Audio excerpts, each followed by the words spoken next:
નમસ્કાર દોસ્તો, તમે જોશો કે લોકો ઘણીવાર જીવનમાં પોતાની પરિસ્થિતિથી કંટાળતા હોય છે, ઉદાસ થતા હોય છે અને નિરાશામાં એમ વિચારે કે મારી સાથે આ બધું કેમ થઈ રહ્યું છે.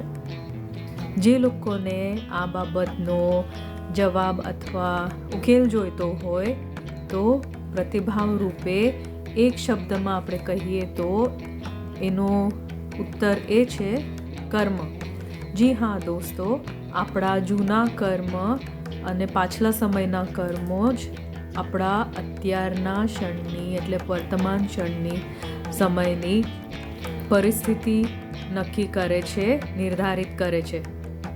તો હવે એ જાણીને શું આપણે પોતાને સંજોગોના શિકાર ગણવું અને નિરાશ થઈ જવું? શું આપણે ઉદાસ થઈને બેસી જવું, કાંઈ ન કરવું? શું આપણે ગુસ્સે થઈને આડેધડ વર્તાવ કરવો? અથવા શું આપણે હાર માની લેવી? આ વસ્તુનો કોઈ તોડ છે? જી હા, તમે જો નકારાત્મક સંજોગોમાં છો તો એ વસ્તુનો એ તોડ છે અને એ તોડ બી કર્મ શબ્દમાં જ છે.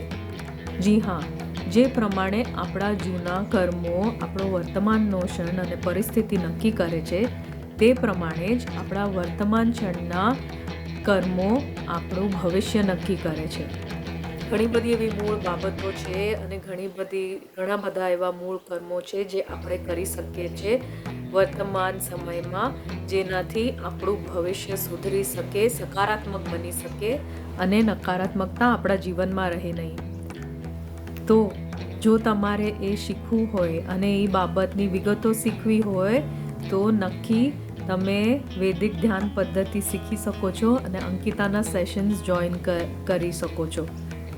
જલ્દી મને વોટ્સએપ જોડો અને પોતાની નકારાત્મક પરિસ્થિતિમાંથી બહાર નીકળવા માટેનો ઉકેલ તમે અમલમાં લાવી શકો છો, પોતાનું જીવન પોતાના નિયંત્રણમાં લાવવા માટે.